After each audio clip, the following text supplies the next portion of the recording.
Welcome to the Unitarian Universalist Midwest Prairie Summer Service Co-op for 2021.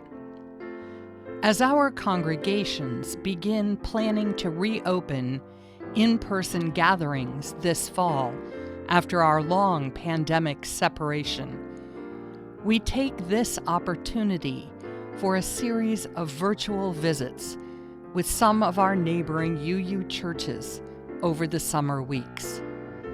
Each Sunday, you are invited to experience inspirational messages from a variety of our ministers, together with music and other elements that make our communities special. We hope that this morning's service will engage your thoughts and lift your spirits, giving you courage to make a difference in the world and helping to strengthen the connections that sustain us all.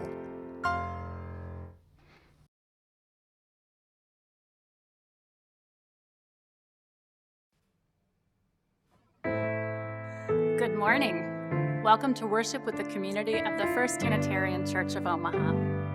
My name is Sherry Woodbury, and I serve here as the settled minister. We are happy to be participating in a UU Summer Worship Co-op with about a dozen other Midwest congregations. This morning's worship service is our contribution to that collaboration.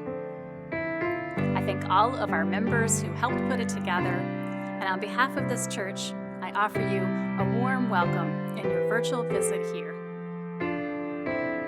Like other Unitarian Universalist congregations across the prairie, First Unitarian Church of Omaha is a community of many genders and sexualities, a community of diverse racial and class and cultural backgrounds, a community of varied abilities and gifts.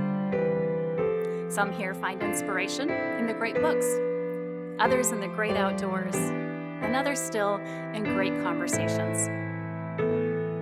Whoever you may be, we welcome you to bring your whole self into this gathered community. Welcome.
Come, enter the sanctuary of sibling seekers.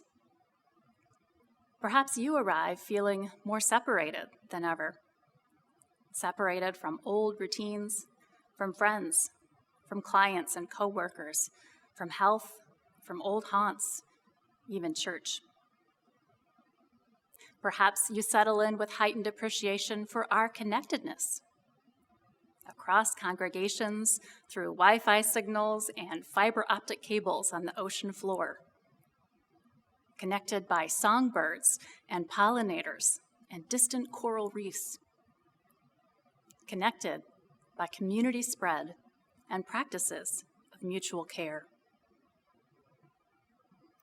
Maybe you drop in with uncertainty on your heart, uncertain of who our country is or really wants to be, uncertain still which voices your child's school officials will listen to as they set safety policies,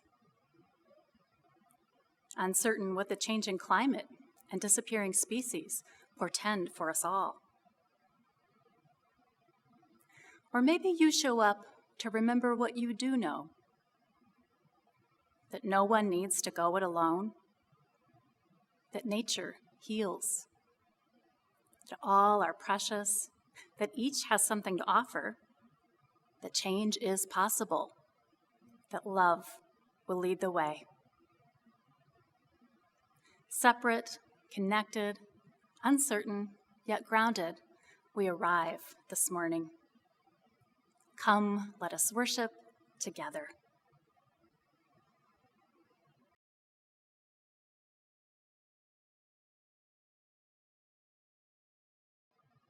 Today, Vanessa Timberlake and Dick Fleeby, part of the First Unitarian Church of Omaha community, will kindle the flame of our faith. If you have a chalice or candle at home, you may light yours as well.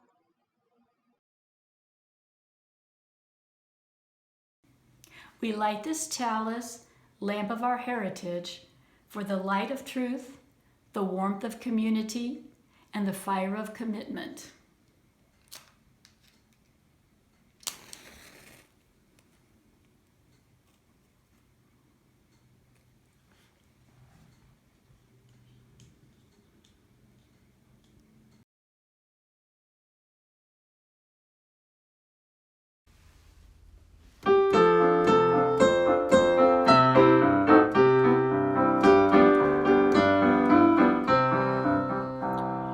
Enter, rejoice, and come in. Enter, rejoice, and come in. Today will be a joyful day. Enter, rejoice, and come in.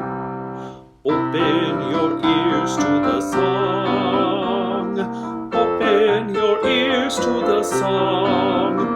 Today will be a joyful day. Enter, rejoice, and come in. Open your hearts, everyone. Open your hearts, everyone. Today will be a joyful day. Enter, rejoice, and come in. Don't be afraid of some change. Don't be afraid of some change. Today will be a joyful day. Enter, rejoice, and come in. Enter, rejoice, and come in. Enter, rejoice, and come in. Today will be a joyful day. Enter, rejoice, and come in.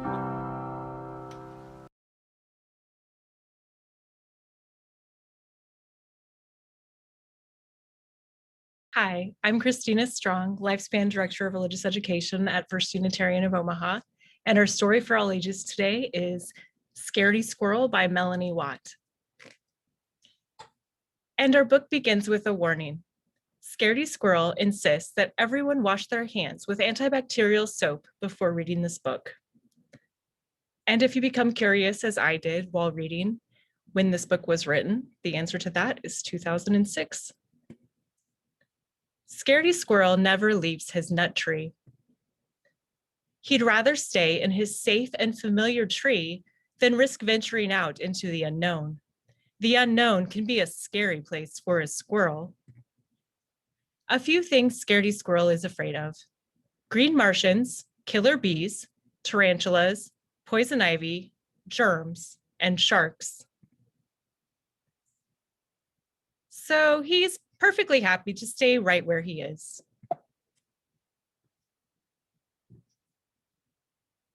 Advantages of never leaving the nut tree.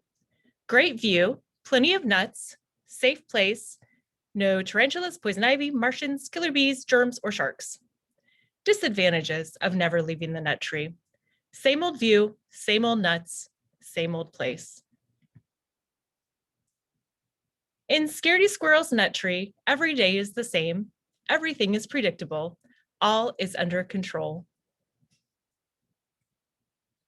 Scaredy Squirrel's daily routine. 6:45 a.m., wake up. 7 a.m., eat a nut. 7:15 a.m., look at view. 12 noon, eat a nut. 12:30, look at view. 5 p.m., eat a nut. 5:31, look at view. 8 p.m., go to sleep. But let's say, just for example, that something unexpected did happen. You can rest assured that this squirrel is prepared. A few items in Scaredy Squirrel's emergency kit: hard hat, antibacterial soap, calamine lotion, parachute, bug spray, mask and rubber gloves, net, Band-Aid, sardines. What to do in case of an emergency, according to Scaredy Squirrel. Step 1, panic. Step 2, run. Step 3, get kit. Step 4, put on kit. Step 5, consult exit plan. Step 6, exit tree if there is absolutely, definitely, truly no other option. This is just a dramatization. Exit plan. Exit 1, note to self, watch out for green Martians and killer bees in the sky. Exit 2, note to self, do not land in river. If unavoidable, use sardines to distract sharks. Exit 3, note to self, look out for poison ivy and for tarantulas roaming the ground. Exit 4, note to self, keep in mind that germs are everywhere. Remember, if all else fails, playing dead is always a good option. With his emergency kit in hand, Scaredy Squirrel watches.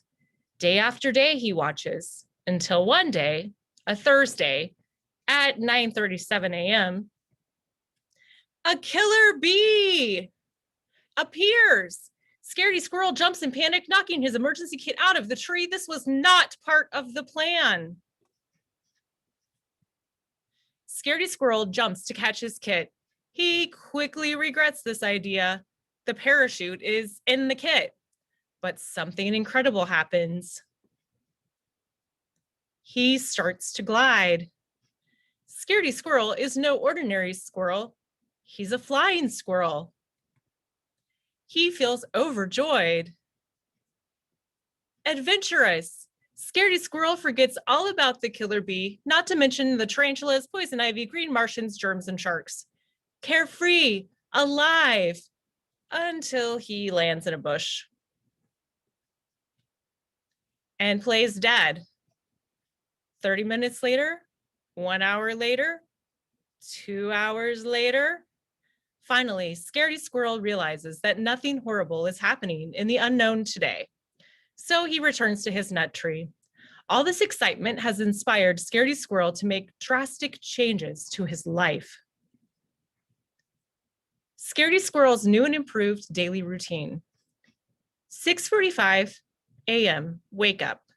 7 a.m., eat a nut. 7:15 a.m., look at view. 9:37 a.m., jump into the unknown.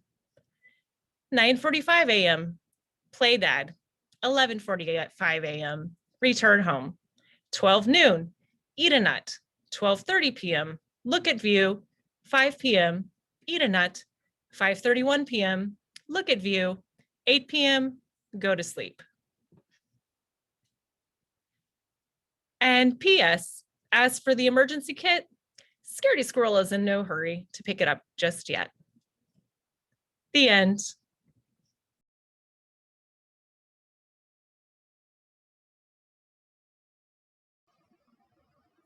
We don't know for sure what the future will bring, But we can be sure that every choice we make to prudently prepare, to embrace the unknown, and to share our gifts of time, talent, and treasure will help to create a more loving and just future. Here at First UU in Omaha, our Share the Plate recipient for the month of July is the Whitney Young Academy. The Academy empowers youth through education and career preparation, through academic, personal, and social development, assisting with goal setting and grooming future leaders. The Academy is named after Mr. Whitney M. Young, Jr., who served as the executive director of the Omaha Urban League throughout the 1950s, and later became president of the National Urban League. Whitney Young and wife Margaret were active members of First Unitarian Church of Omaha during their decade here. Whether you are giving to the Whitney Young Academy, your local congregation, or one of its community partners, I invite you to give with a generous heart as you are able. You may recognize the offertory music we'll hear, Wo Ya Ya. This version of the song is generously shared by a talented Ghanaian artist named Wiala. Let us give and receive with gladness.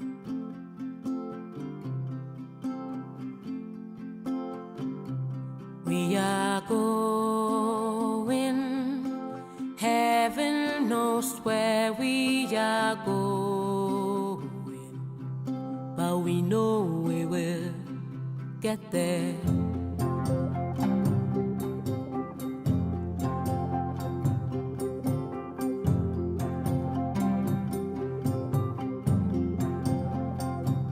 We are going, heaven knows where we are going, but we know we will get there.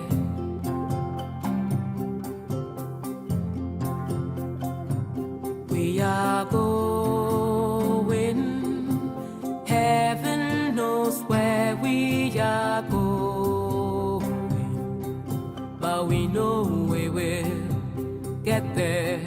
Boom, boom, ti-boom, ti-boom, boom, boom. Boom, boom, ti-boom, ti-boom, boom, boom. We will get there. Heaven knows how we will get there. We know we will get there.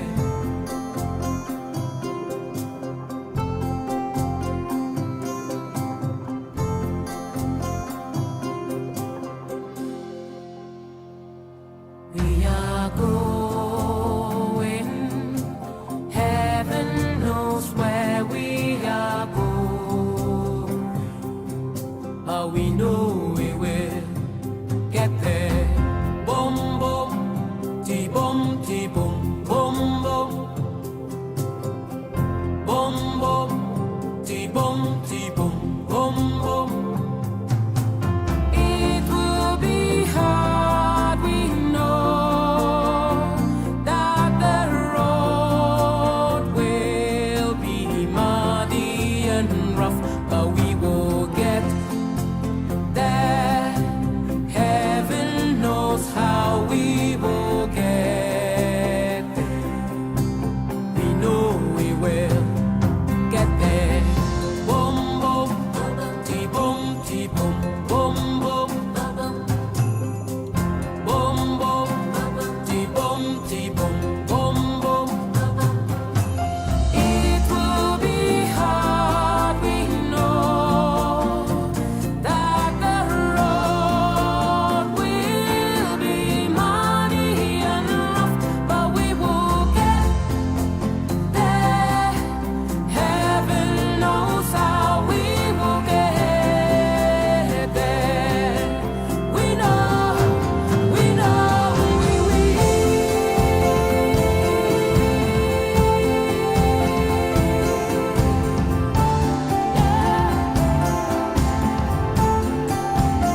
how we will get there, but we know we will.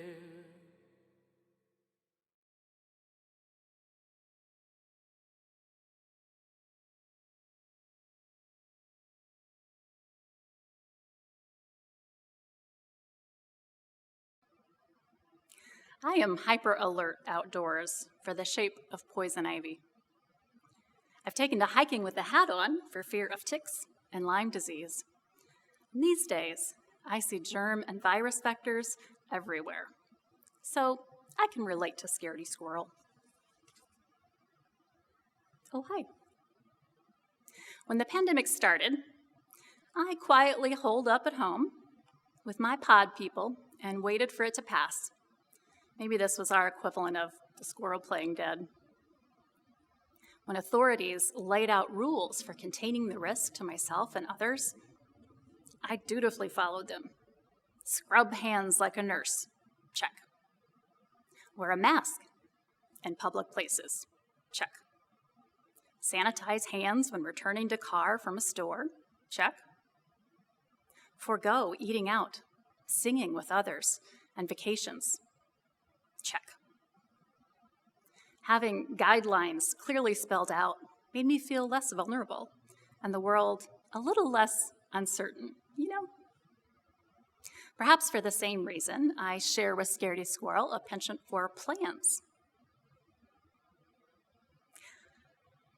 When our congregation, after many months, at last adopted a stepwise reopening plan, I could feel the tension in my body drain away.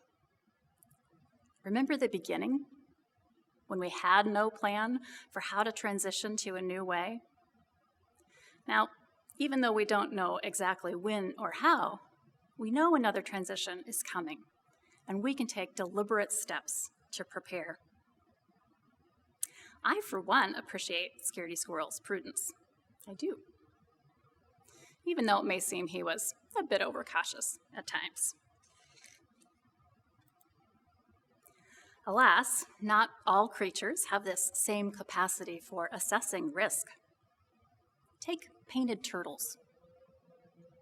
When these turtles migrate, they may take the same routes year after year, traveling convoluted paths to reach a reliable body of water. One study found painted turtles arriving within 10 feet of their previous destination, even on a long migration route. Their precision is amazing. Sadly, when human highways encroach on turtle territory, it can have fatal consequences. Like in north-central Iowa, between Clear Lake and Ventura Marsh. A news story tells of a group of kids there, boys of 8 to 10 years old, who recently set out to help the turtles.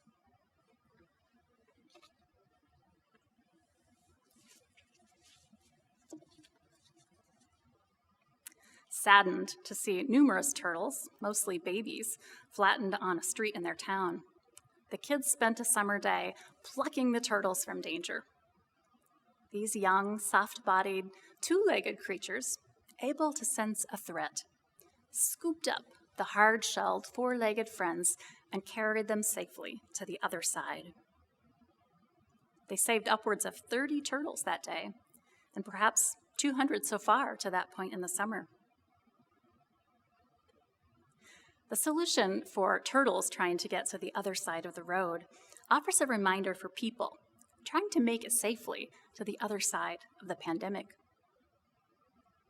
Some of the same principles apply.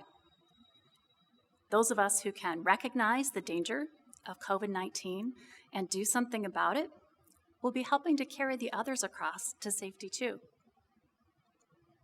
For example, by getting the vaccine as soon as I am able, I help everyone else, especially those who are not vaccinated. Not only the people who have a hard time taking the time off from work to get the shot or to recover from side effects, but also all those children too young yet to be vaccinated, and the cancer survivor whose weakened immune system receives only modest protection from the vaccine. Let us all be like those caring kids and do our part for everyone.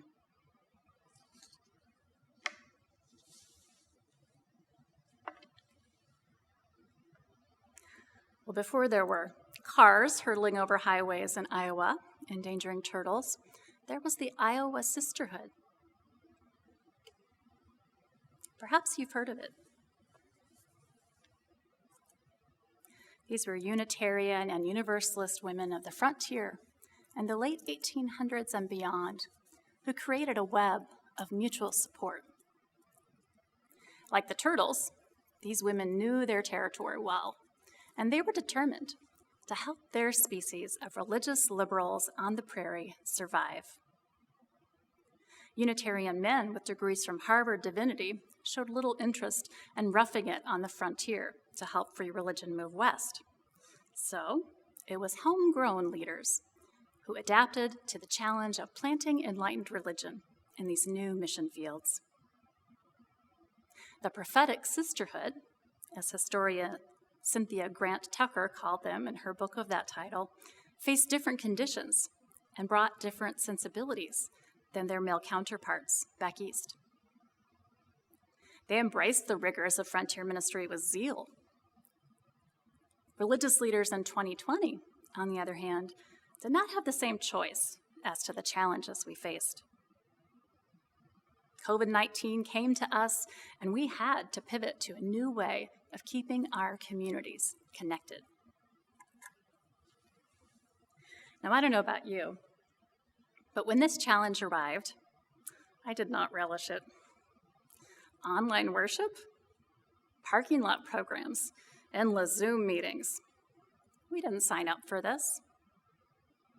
Nor did any of us choose to navigate a fluid and inconsistent set of risks and rules as we try to educate our kids, continue our livelihoods, connect with social support systems, or keep working for justice.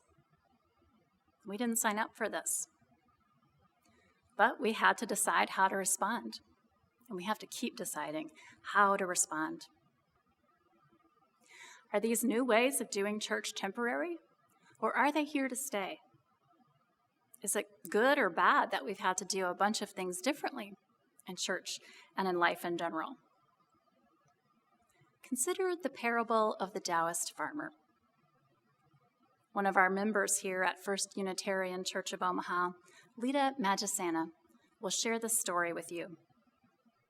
And then we'll give you a few moments to reflect on the parable.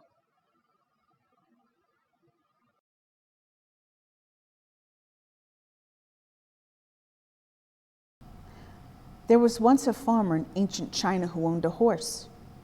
"You are so lucky," his neighbors told him, "to have a horse to pull the cart for you." "Perhaps," the farmer replied, one eyebrow raised. "We shall see." One day, he didn't latch the gate properly and the horse ran away. "Oh no, this is terrible news," his neighbors cried. "Such terrible misfortune." "Is it?" the farmer asked. "We shall see." A few days later, the horse returned, bringing with it 6 wild horses. "How fantastic! You are so lucky," his neighbors told him. "Now you will be rich." "Maybe," the farmer replied. "We shall see." The following week, the farmer's son was breaking in one of the wild horses when it kicked out and broke his leg. "Oh no," the neighbors cried. "Such bad luck all over again?"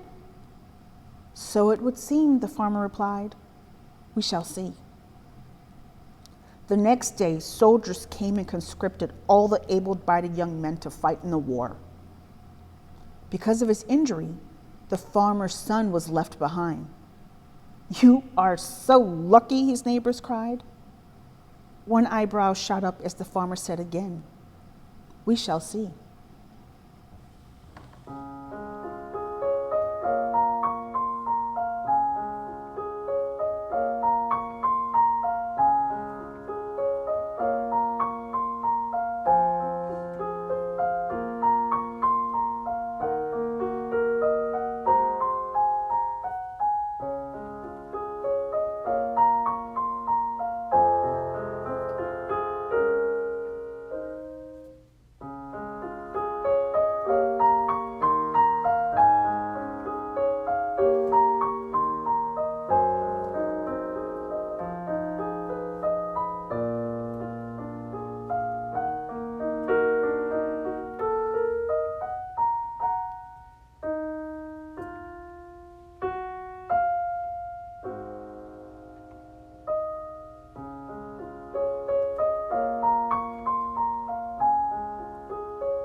I share this story not to dismiss the impact of the pandemic.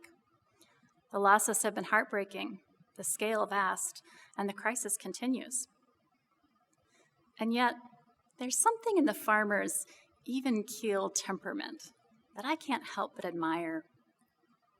There's wisdom in his judicious wait-and-see attitude. For we can't always anticipate what the future consequences of current events will be or predict what will happen next. On the Midwestern frontier, Unitarianism and Universalism faced what seemed to be a great challenge, luring learned men from the East to serve religious liberals on the rough prairie. But hidden in this challenge was a great opportunity to discover how women could contribute to our tradition as ministers. The sisterhood successfully organized and tended Unitarian churches in Iowa, South Dakota, Illinois, Ohio, Minnesota, Michigan, Wisconsin, and more. What would come from the trailblazing efforts of such ministers? Time would tell. Religious leaders in Omaha were intrigued by these charismatic and practical women. In 1891, Newton Mann, perhaps the most exalted figure in the history of First Unitarian Church of Omaha, invited the founding saint of the sisterhood, Mary Safford, to preach at the dedication of a new addition to the church building. This one was not the first house of worship in Omaha to welcome Safford's oratory.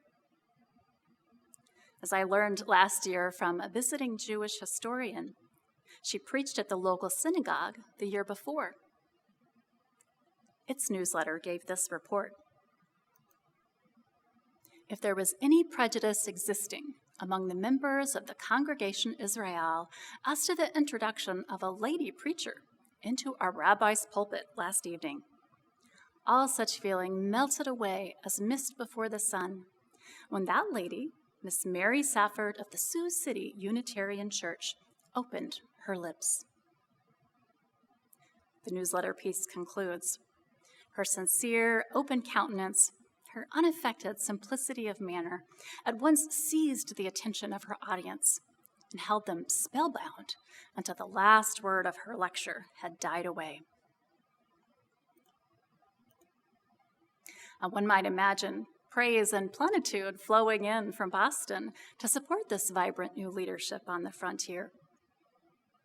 A few accomplices, like fellow Midwesterner Jinkin Lloyd Jones, backed the sisters' efforts. But the male establishment back east was disinterested at best. Over several decades, Mary Safford and her network of female colleagues on the plains persisted and flourished. They gave chance after chance for denominational leaders to take them seriously and invest in their success. But the trend did not change. Eager to return to a manlier ministry, the Boston brass pushed out the prophetic sisters within a few decades. The Iowa sisterhood did open many hearts and minds on the prairie. The communities they served responded to their gifts. Yet, the women were only able to open the door to institutional power a few inches. Not enough for many women to get through or to shift the denomination. Right here in Omaha, the Unitarian minister Newton Mann made many waves with his then groundbreaking preaching on evolution, and perhaps even his daring to invite a woman as a guest into his pulpit. But it wasn't until 1996, that this congregation called a woman to serve for the first time as its minister, an interim, temporary minister at that. The opportunity for women to serve as ordained leaders was passed over for almost a century. We face our own set of challenges in 2021. Will we seize the opportunities they present? Every sector of society is grappling with this now, asking questions like, What innovations from this period should become mainstays? And what old ways do we need to let go of to make room for them? I look at our churches and wonder if take-home religious education kits are here to stay, and how we will recalibrate smaller gatherings like committee meetings and affinity groups to get the right balance of in-person and online formats. And here in Omaha, I wonder how we can make multisensory, multimedia worship the new normal in this beautiful, historic sanctuary, which at the moment is not equipped for it. I'm not certain what the answer is, but I believe the overarching question is this: will we help our faith move with the times, or even allow liberal religion to be the leading edge of change? Or we keep our tradition frozen in place and time, stuck in doing things the way they've always done it, limited to a group of people or leaders who are just like the ones who came before. I hope we will proceed with vision and courage and joy. I believe we can do this. We are doing this. Because what a loss it would be if our liberal religious descendants, a century hence, were to look back and see our time as an era of wasted opportunity. Now, I say all this, but I know it's overwhelming. Big thinkers tell us that a crisis of the scale of this pandemic will reorder society in dramatic ways, speeding up a process of change that, compared to prior eras of human development, was already at a breakneck pace in the modern world. So, of course, this is overwhelming. For individuals and for organizations like churches, there's so much to decide, to rebuild, to create anew. We will have to do our best. And with each stage of our unfolding story, we will have to wait and see what comes next. Over the long pandemic winter, as I holed up with my pod people, we played a lot of ping pong. You might think the same game would get boring after a while, but it's a very dynamic game, especially with well-matched players, which my spouse and I are. Something kind of different happened through this seasonal marathon of ping pong. We would each have rather long winning streaks. We're still well-matched, so I wondered what could account for this. I think I figured it out. When I was on a winning streak, it was largely because I was leaning into my strengths. So deliberate in my placement of the ball, lobbing it from one side and then the other side, making him run all over to hit it back. When we had gone back from the table to return a long shot, aiming it next for that spot just over the net on his right, which now he can't reach quite in time. And the edge shots barely on the table, the ball sometimes just brushing the edge of the table on the way down to the floor. Those were my particular skills, and I made the most of them. My husband had a very different approach. He was constantly experimenting with this technique, putting a spin on the ball that made it harder to anticipate what it would do once it bounced in my side, changing up his serve, discovering that it was challenging for me to return a particular type of high-velocity serve, and reinventing his strokes every couple of weeks, so I had to keep adapting to him. He wanted to keep our long winter ping pong tournament interesting, and he did. In our churches and in other areas of life where we are making these leapfrogs in development, we can all do both of those things. Build on our strengths, including our ability to think strategically, like I was doing in ping pong. Where do I want that ball to go next? And keep experimenting. Just try different things and see what works, as my husband did. Now, it's true that when we try new things, we open ourselves to failure, but that's okay. As my daughter likes to remind me, this is one of the ways we learn. And what looks like failure at first may, in fact, turn out to be something else. The story of the prophetic sisterhood on the prairie reminds me how wise the Chinese farmer is to wait and see how a particular turn of events will play out over time. At first, these bright women were so successful in serving the needs of religious liberals on the plains, but deprived of institutional support, within a few decades, the network all but disappeared, and women's foothold in the ranks of ordained ministers was lost.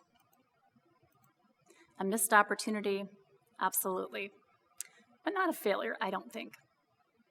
For Mary Safford and all the other women who forged a new way of doing church in the Midwest did make a lasting mark. The prophetic sisterhood helped the denomination stretch theologically. The early women ministers introduced their parishioners to relational forms of ministry that knit families together in hardscrabble places and helped them thrive. When pushed out of their pulpits, these stubborn pioneers took their leadership and their zeal for reform into the public sphere, paving paths of community ministry that we recognize as important expressions of our values today. And when the stories of this prairie sisterhood were at last rediscovered and told, they inspired future generations of Unitarian Universalist lay people to believe that they too could be ministers. I count myself among them. So despite the ways that their efforts were limited by the short-sightedness of others, I see tremendous gifts and successes in the ministries of the Iowa Sisterhood. We too can bring care and courage as we embrace the challenges of our time and see how far we can move our faith forward together. And let's not forget what Scaredy Squirrel learned when he finally, not quite how he meant to, left his tree. His assumptions about what was possible for him were upended. Scaredy Squirrel had talents he hadn't even discovered until the crisis of falling out of his tree. He could fly. Over these last 16, 17 months, we too have found hidden talents. In our own ways, we have flown. And so we too can make the choice to change some of our routines. And even as we pace ourselves and keep using our safety plans, we can enjoy the adventure and feel more alive. May we embrace the opportunities that lay before us with courage and vision and joy. So may it be. Amen.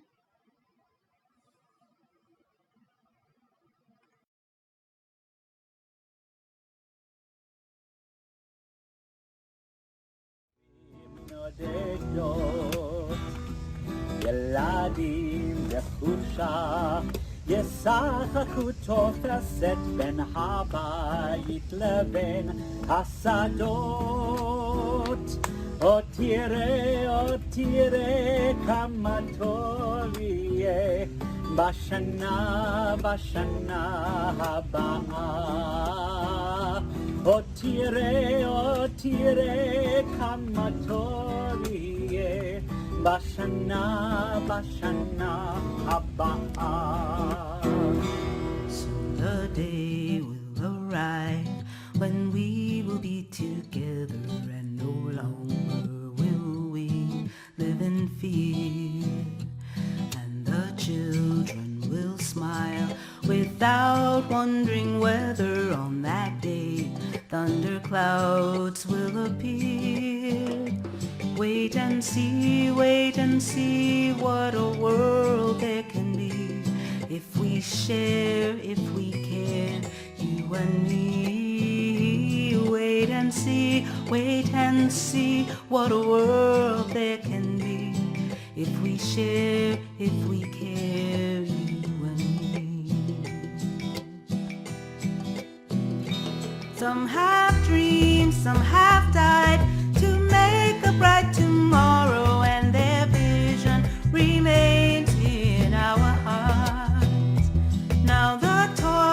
must be past with new hope, not in sorrow, and the promise to make a new start. Wait and see what a world there can be if we share, if we care, you and me.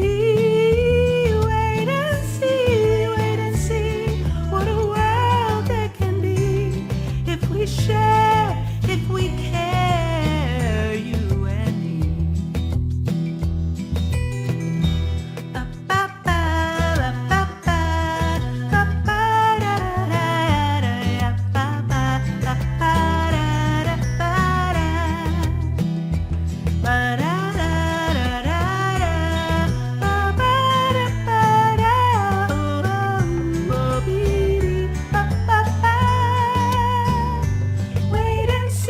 Wait and see what a world there can be if we share, if we care, you and me. Wait and see what a world there can be if we share, if we care, you and me.